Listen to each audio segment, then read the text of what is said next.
Bonjour, bienvenue à En direct des estrades. Je vais faire ça un peu rapidement. Cole Caulfield a signé hier, assez impressionnant. Je suis content, j'étais pas mal content. On sait qu'il s'en va à Laval. Je vais juste faire une petite affaire rapidement sur ça. Moi, personnellement, je trouve qu'il y a probablement le talent pour être dans la Ligue nationale, déjà. Mais ça fait du sens avec la situation du Canadien. Donc, avec le cap, ils sont tellement proches du cap que pour monter Caulfield NHL tout de suite, il faudrait qu'il descende Jake Evans. C'est ce qui ferait du sens avec le fait qu'il peut descendre sans balotage à Laval. Ou tu le mets sur le taxi squad, peu importe. Mais je trouve que ça fait du sens que le Canadien, le kid arrive pas, pis ils sont comme Hey Jake, tu sais, t'as été bon cette saison, prends tes valises, sac ton camp, puis tiens ton chèque. Ah oui, il est plus petit parce que tu t'en vas à la Laval. Tiens, ok. Je trouve que ça fait du sens. Tu l'envoies en bas, tu vas le laisser se prouver pour se monter. D'après moi, il finit la saison avec le Canadien pareil. Mais c'est bien de le mettre en bas. Il a prouvé s'il a prouvé pour monter. S'il te le prouve pas, il reste en bas. Puis c'est bien parce qu'on l'a vu avec Peeling, l'impact que ça a pu avoir de commencer une Ligue nationale et descendre. Ça peut être dévastateur pour un joueur. Donc c'est le fun de voir qu'avec Caulfield, ça va être un peu différent. Je pense que c'est à cause du cap. Si c'est pas le cap, il était probablement en haut. Mais pareil, ça va être le fun de voir ce qu'il va pouvoir faire avec le club de Laval qui va tellement bien. Rajouter Caulfield à ça, ça va être n'importe quoi. Donc on va rentrer là sur un autre petit truc que je voulais parler, parce que j'ai écouté la conférence de presse de Marc Bergevin. Donc Marc dit pas mal rien, sauf quand il peut le dire. C'est normal, ok? Il roule le Canadien de Montréal. Il y a des choses qu'il peut pas nous dire. Il peut pas dire Ah oui, je suis en train de parler pour Mathias Sécombe, c'est ça que j'offre. Les autres des juste comme Ah, c'est ça que t'offres, ok. On va mettre plus. C'est pas de même que ça marche. Fait que ça fait beaucoup de sens qu'ils nous disent pas des choses. Il faut s'attendre, mais il y a une petite. Il y a une phrase, ok? Il y a une phrase qui a dit, qui a fait comme Oh, ok. Il y a quelque chose là-dedans. Puis c'était hier dans la conférence de presse par rapport à Eric Stahl. Puis on posait des questions sur Cole Caulfield parce que bien sûr, on est à Montréal, faut parler de Cole Caulfield. Eric Stahl, c'est qui? Non? Hein? Moi, je veux Cole. Ok? Fait que là, il se fait demander, puis il dit peut-être qu'on peut le rentrer. Puis tu vois vraiment dans sa. C'est pas une des fois qui manque. C'est une des fois qui était. Je sais pas. Je sais pas si ça marcherait avec le bonus d'un joueur. Avec son contrat d'entrée. Ça, je trouve ça vraiment intéressant. Parce que ça pourrait être une des raisons pourquoi il est en bas. Pour ceux qui savent pas comment ça marche exactement, les bonus de performance, c'est que tous les joueurs avec un contrat d'entrée sont éligibles à avoir des bonus de performance qui peuvent être par rapport à des matchs de jouer. Je pense qu'il y a 850 000 qui peuvent être alloués par rapport à des matchs joués et plus qui peuvent être par rapport à des excellences dans la ligue. Par exemple, Brock Besser, l'année qui était recru, qui a été au match des étoiles et qui a gagné MVP, lui il avait dans son contrat un bonus de performance s'il gagnait le MVP du match des étoiles. Fait qu'il a fait quelque chose comme 200 000, je me rappelle c'est un beau montant en US direct comme ça pour Brock. Donc c'est ce genre de choses là, c'est pas tous les joueurs qui ont le full contrat avec tous les bonus de performance. Puis par exemple, Mitch Marner, c'est une des problèmes pourquoi ça a pris autant de temps avec Toronto, c'est parce qu'il voulait pas se faire avoir une deuxième année de suite. Parce que lui, quand il est arrivé, quatrième show au total, normalement, t'as le gros package, t'as le contrat rempli de bonus de performance. On dit, nous, on donne pas ça ici. J'étais, ok, vous donnez pas ça ici, moi signé, c'est correct.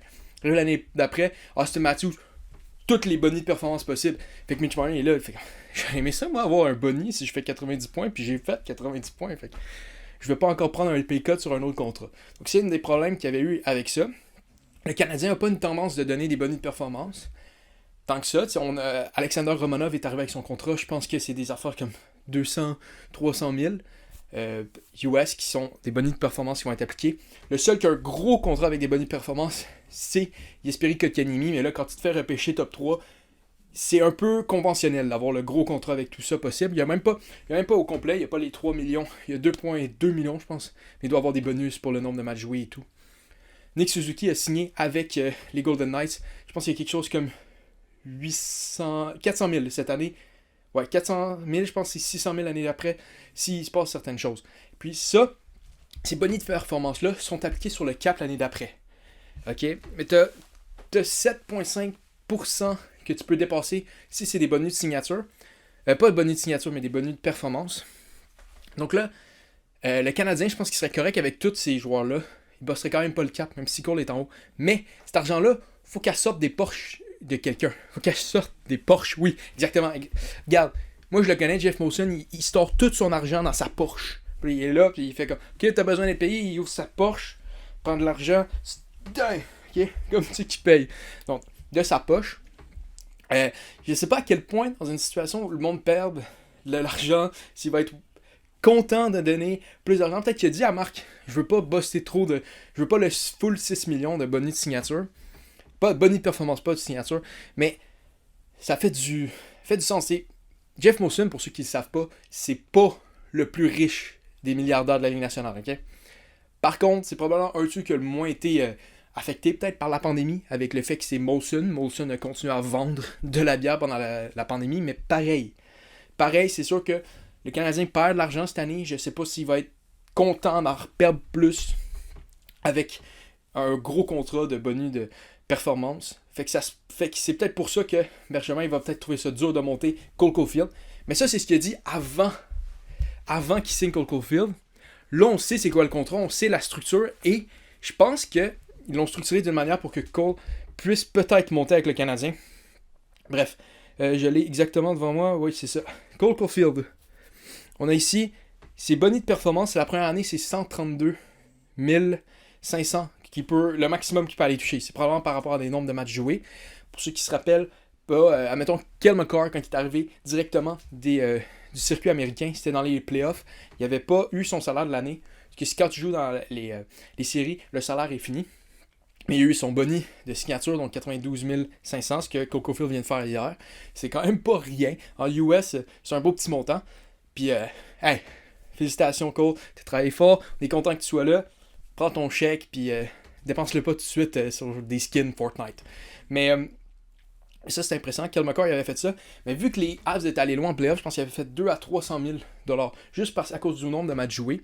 Donc, c'est probablement relié à le nombre de matchs joués s'il y a un bonus de performance pour Cole. Je pense pas que le 132 000, c'est être MVP de la ligue. Là. Mais l'année d'après, il fait 300 000 possible en bonus de performance. Et l'année d'après, 850 000 possible en bonus de performance.